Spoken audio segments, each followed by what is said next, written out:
2 years have elapsed since it all began. Transformed. It was meant to be simple. A journey to the shore with my son Cody. Evan, my husband, was unable to join me. He did not. Labor was perpetually the foremost, an essential aspect, and I had grown accustomed to being alone. Yet, that day carried an unmistakable sense of distinction, in a certain manner, not just during that time, but, as well at this moment. As the sun enveloped us in its warmth, we unfurled the towels. It had been unseasonably warm that day. I reclined, relishing a fleeting respite from the clamor of. I turned to Cody, seeking his assistance to navigate the complexities of the world, applying sunscreen to my back. I never imagined concerning it. I am a parent. My child? What is the reason behind this? Would I? Initially, it appeared as though he was merely offering assistance with his hands. I beheld it thereafter. He reached out to me once more, descending deeper and deeper. I did not deter him. What held me back from taking that step? You think you understand your own essence, your family, yet there are instances when a single moment can dissect every element. It required for me location by the shore that day. From that moment onward, I have not been the same.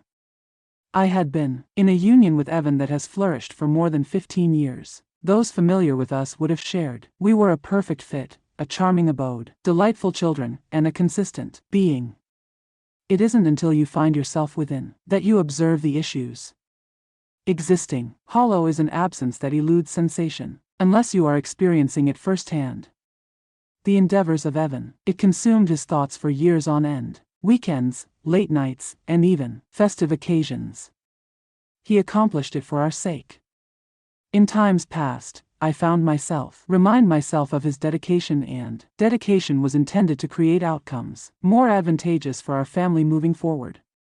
However, that line of thought ceased to resonate. Clarity emerges in due time. What is the price of a house? What is its value if it remains uninhabited? He was unable to no longer see me. He scarcely cast a glance in my direction. Upon his return home, he ceased to inquire concerning my well-being, desires, and requirements. We engaged in brief discussions regarding matters such as expenses, nourishment, or the children.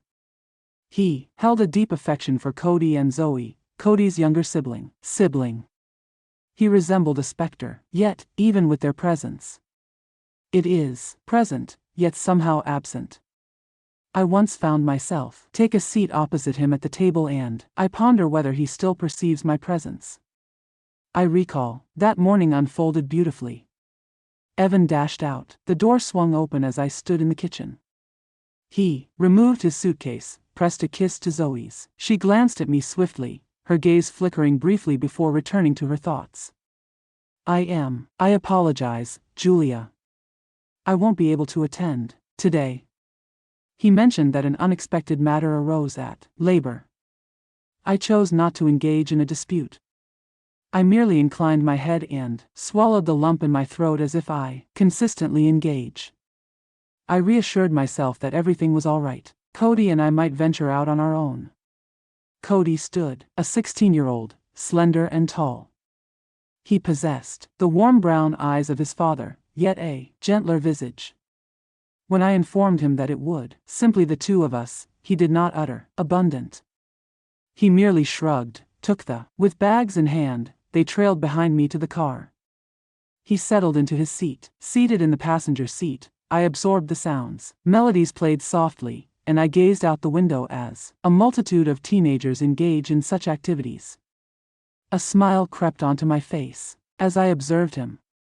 He transformed with remarkable speed. I frequently pondered the possibility that I could simply blink and let him slip away as well.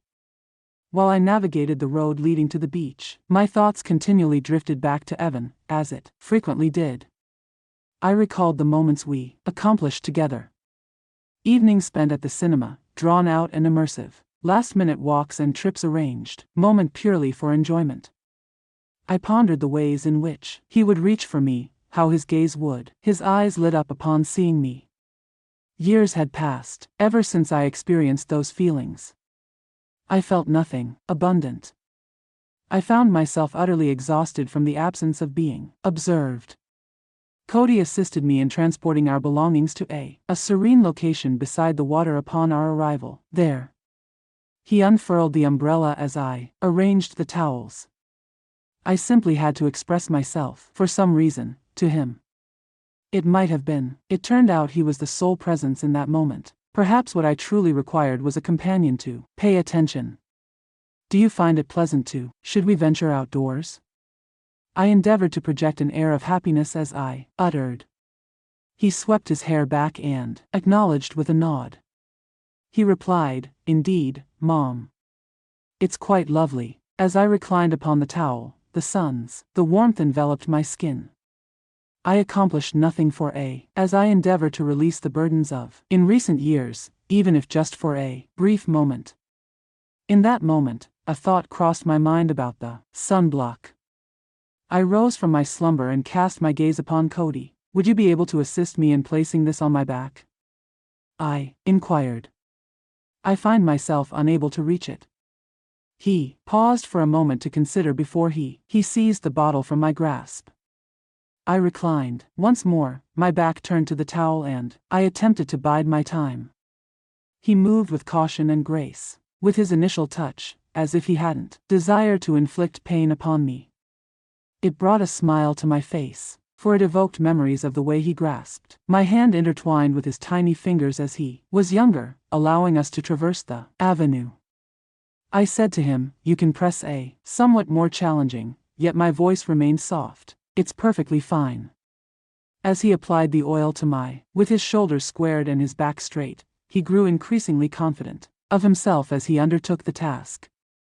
It was the warmth and rhythm of his hands that created. I closed my eyes, surrendering to the moment, allowing myself to fully embrace the experience. For a fleeting moment, I had not felt a single caress after such an extended period.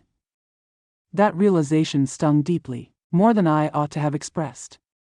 Then, yet, his hands began to descend, with meticulous attention, gently navigating the curve of. I felt a sharp pain in my back. Gasping for air, I opened my lips parted to utter words, yet silence prevailed.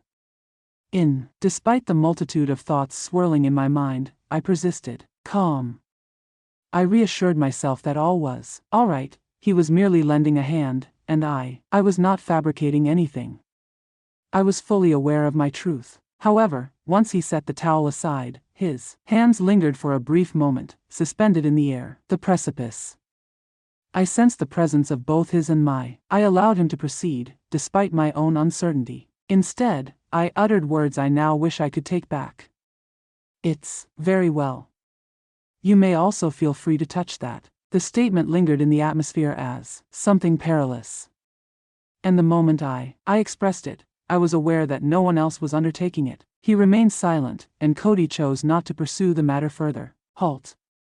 I shut my eyes firmly and sensed his hands wander to places they ought not to. I believed he could sense the rhythm of my heart. My heart raced with anticipation. I felt prepared to rise and urge him to cease. Yet, I refrained. I found myself at a standstill. I took no action. I remained somewhat perplexed by it. Why? Perhaps it was the sensation of existing so isolated. It might have stemmed from the longing for acknowledgement, despite the fact that it was incorrect. Or maybe I had simply lost interest. On that day at the beach, a stirring within me shattered, and everything has changed since. I appreciate your companionship during this time. It may be difficult to accept, but I understand this is challenging to process, and I thank you for your efforts. Kindly show your support by liking and consider subscribing if this tale resonates with you. Captivating, or perhaps it could resonate with an acquaintance. It aids me in conveying more. Narratives such as this evoke a sense of, I am not solitary. It is time to progress now. Everything seemed transformed in the aftermath. The day. The manner in which Cody gazed at me afterward. The events that unfolded and the emotions I experienced were everything I was unable to alter. It wasn't ephemeral or trivial. It never halted. As I gazed into his eyes, I couldn't quite identify what was crafting his appearance in such a manner, yet I also, one, found it impossible to avert their gaze. Everything lay concealed beneath the surface. When we arrived home that night, it felt as if nothing had transpired. I took the necessary steps, prepared dinner, inquired with Cody about his school experiences, and, late at night, I found myself folding clothes, reflected on the events that transpired. In the afternoon, my hands trembled throughout the passage of time. His hands, the manner in which he lingered, and the tension I experienced stirred a whirlwind of thoughts within me. I regretted my actions and felt a weight of remorse. I found it unsettling that he made me feel that way, feel a certain way about my own son. Evan did not observe anything unusual. He consistently arrived home late, his face weary and his loosened tie. Instinctively, he pressed his lips to the cheek, departing with a subtle trace of the affection it once embraced. A lengthy day, I initiated a conversation. He simply grunted and nodded, and he proceeded on his path to the living room, the familiar routine. His appearance evoked a feeling within me that was hard to describe, an afterthought, and I sensed that I disappeared from view. That evening, Evan snored beside me as I rested in bed and gazed up at the ceiling. Despite the house lay in stillness, my thoughts swirling with intensity. His presence echoed in my mind constantly, his hands, his eyes, and all that had transpired. I needed to conclude it before it deteriorated further as I became aware of its wrongness. Yet, a shadowed, more solitary fragment of my being remained, yearning for the caress, the focus, and the feeling of being acknowledged. As the days slipped away, Cody remained silent. Anything regarding it, yet his silence conveyed volumes, more resounding than any utterance. He chose not to remain distanced from me. Rather, he appeared to linger in close proximity. He would observe me as I prepared meals, tidied up, or simply spent time in solitude. In the stillness of the night, I surrendered to the unfolding events. I chose not to intervene, him or me. The following weekend was oppressively warm, and the house seemed as though it blazed with intensity. He had vanished once more, as he was required to complete yet another final task. Slight change. Once more, it was merely Cody and, if he was comfortable returning to the beach by himself? I inquired. I'm uncertain about the reason I mentioned it. Perhaps I have considered that being outdoors might assist me in clarifying my thoughts.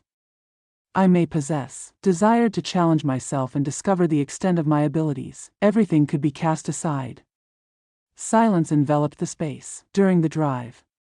Cody neglected to engage his sense of hearing. In that moment, he simply gazed into the distance. The window creaked as his knee continued to shift restlessly. In the midst of it all, I attempted to voice my thoughts. Anything, yet the words eluded me out, regardless of my efforts. The beach lay nearly deserted upon our arrival. There, the water shimmered in a brilliant shade of blue. The breeze caressed my face, bringing a refreshing sensation. Once more, we laid out the towels, and Cody assisted us in our preparations. I was unable to I must remind him to apply sunscreen. This time, I shut my eyes and reclined down, pretending as if all was well. Yet, his gaze lingered on me. He observed. Indeed, that is certain for me. Subsequently, in the afternoon, everything finally unraveled. We opted for the beach showers to freshen up, rising early before departure, merely to eliminate the grains of sand slipped through my fingers. It was intended to be swift, yet an unusual occurrence transpired that lingers in my memory, unable to articulate. The initial individual to take a step below the surface, Cody lingered, allowing the water to flow freely around him, trailing down his back. I kept my distance, and observed him for a brief moment before entering the scene. I can't quite grasp the reason behind my departure. I donned my garments and positioned myself beside him in the refreshing water, allowing the stream to cascade over my skin. Cody gazed at me, astonished. His expression was difficult to decipher. It might experience astonishment, skepticism, or perhaps something entirely different. He remained silent.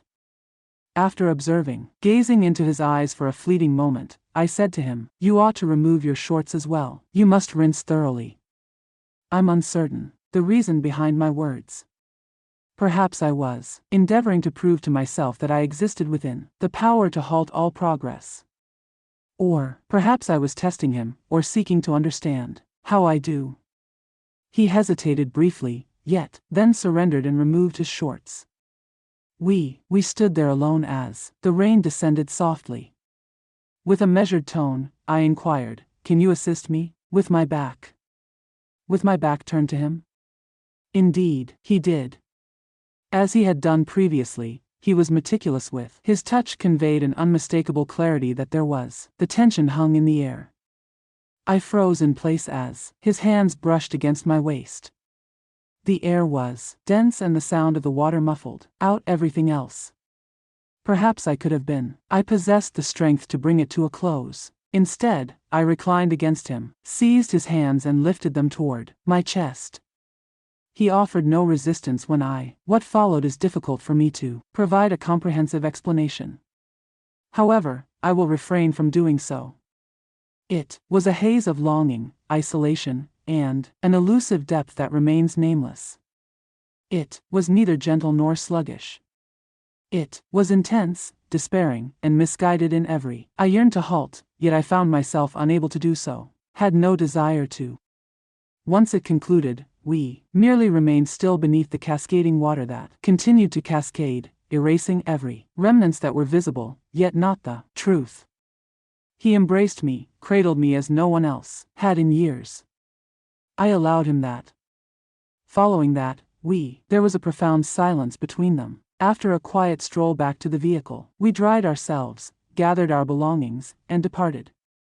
I saw Cody in passing periphery and observed that his lips were a vivid red, and his movements were rigid. I realized I had ruined it all. Certainly, we had traversed a boundary that could never be traversed once more.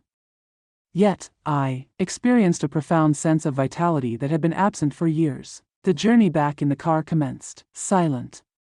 It felt compact and weighty within. The car, akin to the very air, was burdening us. Despite having my gaze fixed ahead, fingers gripping as I gripped the driving wheel, my thoughts raced uncontrollably, racing. His presence lingered, the magnitude of the events that had just unfolded, his hands, and I found myself utterly captivated, unable to look away. In the passenger seat, he remained motionless, gazing out the window. His crimson, the expression on his face and the tension in his mouth revealed how he was quite upset. Then, unexpectedly, he voiced their thoughts. "Mom," he murmured softly, his voice barely above a whisper. She averted her gaze, unwilling to meet his eyes. I did not. I dared, yet his voice reached me clearly. "What is this? What actions did you take in that moment?" The rhythm of my heart, quicker. For a fleeting moment, I pondered the idea of pretending I was oblivious to his words, shifting the topic, or overlooking it, yet refusing. It proved to be of no assistance. Not after what transpired between us. After drawing in a hesitant breath, I conveyed them, "I don't know." It was either true or something else entirely, as near to it as I could manage. The struggle was palpable, to unravel the events that had transpired, and the reason behind it. I was aware that all things had transformed. The silence lingered even after we glided into the driveway. The motor halted at the moment I chose, yet neither of us shifted. Cody then cast a keen gaze in my direction, intimately. There was an unsettling feeling that crept over me regarding what, in his gaze, I perceived a depth of emotion. It was not a matter of shame, remorse, or doubt. It was desire. "In what manner? For how long have you harbored these feelings?" These phrases sent a chill down my spine when he inquired. A question lingered in my thoughts. As I gazed into his eyes, a stirring within I burst open. I find myself uncertain. I conversed gently. Perhaps I could have expressed myself more extensively than I desire to. We lingered in the shadows, carrying the burden of unspoken words, utterance that permeates the atmosphere. I am convinced that was the conclusion of it all. We had plans to embark within, let it slip away, and embody the essence of it. It simply did not occur. Cody entertained different notions, however. He pressed his lips to mine before I had the chance to part my own. The entrance to my abode. Initially, it wavered uncertainly. Leisurely, as if he feared I might distance myself. However, it did not. I allowed him to kiss me, and he returned my kiss. At that moment, I completely lost my composure. It was a choice between solitude and connection, nurtured over the years, or the manner in which Cody gazed at me as if no one ever had in an extended period. I chose not to resist, whatever it may have been. He drew me nearer, just beyond the threshold of our home, in motion. His hands enveloped me as if they were meant to be there. For the first time, I truly felt a surge of vitality coursing through me, after what felt like an eternity. Required, observed. Nothing else held significance. Uncertain of the duration of our entrapment, we ventured inside together. The conclusion. I find myself unable to recall the journey that led me here, toward the entrance. The sensation of his hand was unmistakable, within my realm and the taut stillness that lingered. Upon entering, the atmosphere shifted, less favorable. It felt as though we had been returned after such an extended absence that we were at last capable of expressing it. The dam had given way. Subsequently, the days turned overcast. Cody was perpetually near to me and would discover reasons to reach out to me or gaze upon me in the gaze when solitude enveloped the space. I find myself repeatedly trying to halt my progress by means of this. Yet, each time I cast my gaze in him, I beheld the same void that resided within me, emotion. We were as if reflections of one another, reflecting the yearning of one another, and I simply found it impossible to refuse. I had no desire to. I reclined in bed beside Evan as night enveloped us and gazed at the ceiling, absorbed in the sounds, to the rhythm of his steady breath. I was limited to contemplate Cody. The manner in which he caressed me revived my spirit once more. Despite the fact that my guilt coiled within me like a serpent, it did not deter me. I was aware it was incorrect and was unable to endure. Yet, I found myself unable to do so, escape the allure. The situation deteriorated between us, lingering until they finally ceased. I stood at the kitchen sink, washing dishes, an evening to distract myself from the weight of my thoughts. As Evan toiled into the night, Zoe found herself in slumber. Cody lingered in my shadow. He treated me just as he did at the beach when, as I pivoted, I spoke to Cody in a gentle voice, exercise caution. He did not flee, however. He approached with such proximity that I could perceive the warmth of his breath against my skin. She remarked, "Mom, you are always on my mind." I turned icy. I feared my heart could erupted as it raced with fervor. I instructed him to wait, return to his retreat to your space, and grant me solitude. I ought not to. I may have claimed otherwise, yet I did indeed. I, too, find myself unable to do so. Cease. That was the moment everything fell apart. Cody pressed their lips to mine once again. This moment is more challenging. Desperately required. I returned his kiss. I found no disturbance in the fact that it was incorrect. I overlooked Evan, Zoe, and the existence, the creation we forged together. All things were concerning Cody, my dear boy. The sole individual within years that made me feel as though I was crucial. Everything remains in disarray, ever since that day by the shore. I do not consider it will ever. Cody and I ended a decree from which there is no return. The embarrassment is ever present and causes immense pain. It doesn't deter me, however. That is what fills me with the greatest fear. I gaze at Evan and Zoe ponders daily and marvels at their inability. Behold it. The manner in which they fail to perceive the fractures within our family. There exists a possibility that they are preoccupied with their own lives. Perhaps I simply excel at concealing it, at this moment. I am aware that this moment is fleeting. Secrets have a way of revealing themselves. Items will crumble when the moment arrives. I have made an attempt to bring it to a close. I convinced myself it was improper. Both Cody and I are worthy of something greater. However, with every touch, I find myself slipping away, or gazes at me as if I am the sole individual who issues. I have not experienced such vitality in years due to his influence, perhaps for eternity. That is the reality I must confront.